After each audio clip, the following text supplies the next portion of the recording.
The chain rattled. Not from the wind. From someone still fighting. 9-year-old Ethan froze in the middle of the pine forest. His small fishing bucket slipped from his trembling fingers, spilling worms into the damp leaves. The afternoon sunlight barely touched the ground beneath the towering trees, leaving the woods wrapped in cold shadows. Somewhere ahead, metal scraped against stone again. Click, click. Then came a weak voice. Please? Ethan's heartbeat thundered inside his ears. You should have run. Every lesson his mother had ever taught him screamed at him to turn around, stay away from strangers, and never wander deeper into Black Ridge Forest. But something about that desperate whisper wouldn't let him move. Carefully, he pushed aside thick branches and stepped toward the sound. The smell reached him first. Rust, wet earth, and blood. Hidden behind an abandoned hunting cabin stood 4 enormous motorcycles, their chrome frames coated in mud. Leather jackets hung over the handlebars, each stitched with the same faded emblem, a silver wolf surrounded by black flames. The engines were cold. No riders in sight. Until Ethan looked beyond them. His breath caught. 4 bikers were chained to heavy iron posts driven deep into the ground. Their wrists were raw. Their jackets were torn. One man's gray beard was stained dark with dried blood. Another leaned motionless against a post, barely breathing. A younger rider slowly lifted his swollen face toward the frightened boy. For several seconds, nobody spoke. Only the distant cries of crows echoed through the trees. Finally, the youngest biker whispered, "Kid." His cracked lips barely moved. "You have to leave." Ethan couldn't. He stared at the thick steel chains wrapped around their bodies. This wasn't an accident. Someone wanted them trapped. The oldest biker forced himself upright despite obvious pain. "If they find you," he swallowed hard, "they'll chain you too." A twig snapped somewhere behind the cabin. Every biker's face changed instantly. Fear. Real fear. Not the fearless look Ethan expected from giant men covered in tattoos. The oldest rider closed his eyes. "They're back." Silence swallowed the forest. Heavy footsteps approached through the undergrowth. Crunch, crunch, crunch. Ethan's instincts finally took over. He dove behind a fallen oak tree just as 3 masked figures emerged from the woods carrying rifles. None of them spoke. One silently checked each chain. Another kicked a biker hard across the ribs. No one fought back. They couldn't. The third man carried a metal cooler stained with fresh dirt. He opened it. Inside were bottles of water, a loaf of bread, and fresh chains. Not food. Not rescue. Preparation. The captives weren't meant to die today. They were being kept alive. Ethan pressed both hands over his mouth to stop himself from gasping. Who would imprison 4 hardened bikers deep inside an isolated forest? And why? One masked man suddenly stopped walking. Slowly. His head turned toward Ethan's hiding place. The boy stopped breathing. For a terrifying second, the forest itself seemed frozen. Then, a raven exploded from the nearby bushes. The masked man followed the bird with his eyes before turning away. Ethan silently thanked heaven. But the youngest biker wasn't watching the guards anymore. He was staring directly at Ethan. His eyes begged for only one thing. Run. Ethan slowly crawled backward through the leaves, every movement painfully careful. Once he reached thicker brush, he stood and sprinted. Branches whipped across his face. Roots grabbed at his shoes. He didn't look back. Not once. When he finally burst out of the forest, the evening sun was sinking behind the hills, painting the sky deep orange. He reached the old country road, bent over, struggling to breathe. Then he heard it. The distant roar of hundreds, no, thousands, of motorcycle engines echoing across the valley. Ethan looked toward the highway. An endless convoy of bikers was heading straight toward Black Ridge Forest. And he suddenly realized something terrifying. The 4 chained men weren't ordinary riders. Someone had just declared war on an entire brotherhood.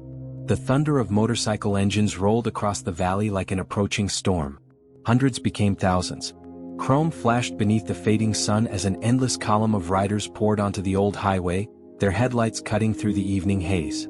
Every leather vest carried the same silver wolf Ethan had seen hanging from the abandoned cabin. His stomach tightened. Those 4 prisoners weren't forgotten.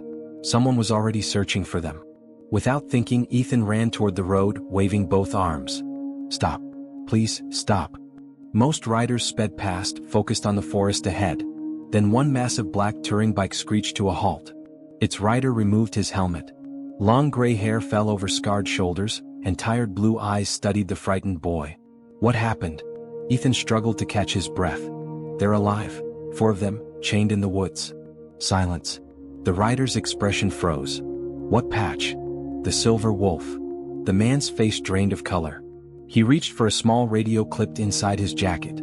Everyone stop. Within seconds, the roar of engines faded into an eerie silence stretching for miles. Nearly 3,000 bikers stood beside their motorcycles, listening. The gray-haired rider climbed onto a roadside barrier. "My name is Mason." His voice carried across the crowd. "The missing wolves have been found." A wave of disbelief swept through the riders. "They're alive." Nobody cheered. Nobody celebrated. Every face became harder, angrier. One elderly biker quietly removed his sunglasses and whispered, "Thank God." Another wiped tears from his beard before gripping his handlebars until his knuckles turned white. Mason looked back at Ethan. "You'll have to show us." Fear gripped the little boy again. He remembered the rifles, the chains, the masked men. But he also remembered the youngest biker's desperate eyes. Slowly he nodded. "I know the way." Night settled over Black Ridge Forest as hundreds of motorcycle headlights disappeared beneath the trees. No engines. No shouting. Only boots crunching across fallen leaves. The Brotherhood moved like soldiers. Ethan led them to the abandoned cabin. Then, he stopped. The motorcycles were gone. The iron posts still stood. But the chains were empty. A cold wind swept through the clearing. "No." Mason rushed forward. Fresh blood stained the ground. Broken handcuffs lay scattered across the mud. Someone had moved the prisoners only minutes earlier. One biker knelt beside a deep tire track. 3 trucks. Another pointed toward the forest. They headed north. Then Ethan noticed something no one else had seen. A tiny piece of blue cloth caught beneath a broken chain. He picked it up carefully. It wasn't fabric from a biker's jacket. It looked like part of a child's backpack. His heart skipped. "Mr. Mason." The older man turned. "What is it?" Ethan held out the torn cloth. "I don't think." His voice trembled. "I don't think your friends were the only prisoners." The entire clearing fell silent. Several bikers exchanged uneasy glances. "Children." That changed everything.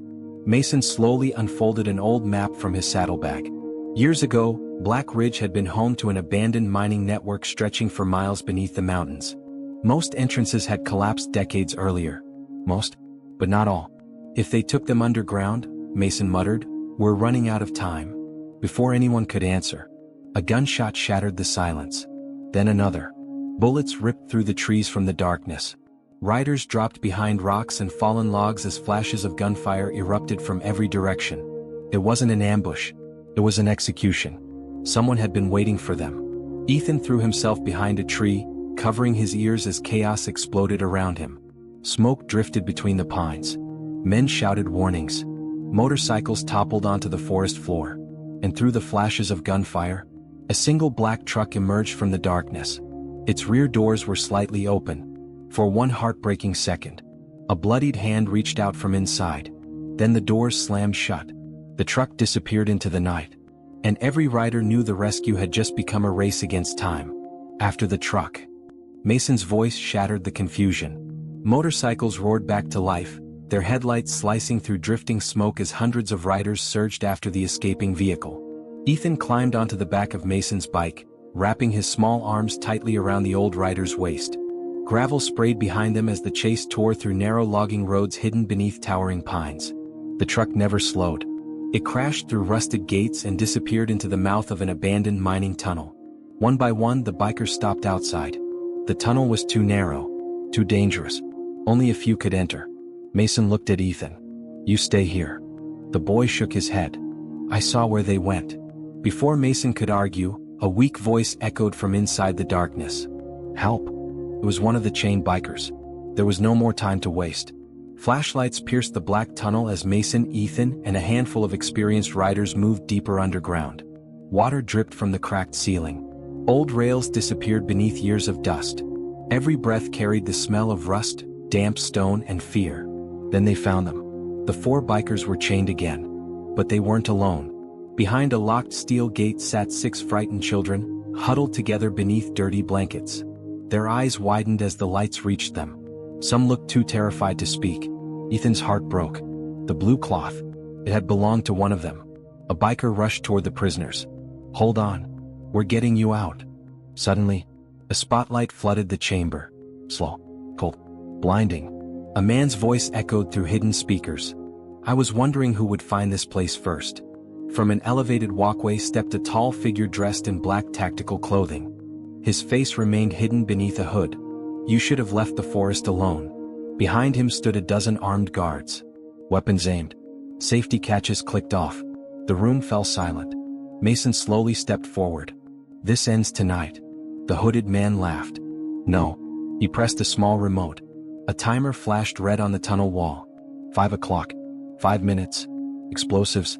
The entire mine had been rigged to collapse. You can save the children. The man smiled. Or your brothers.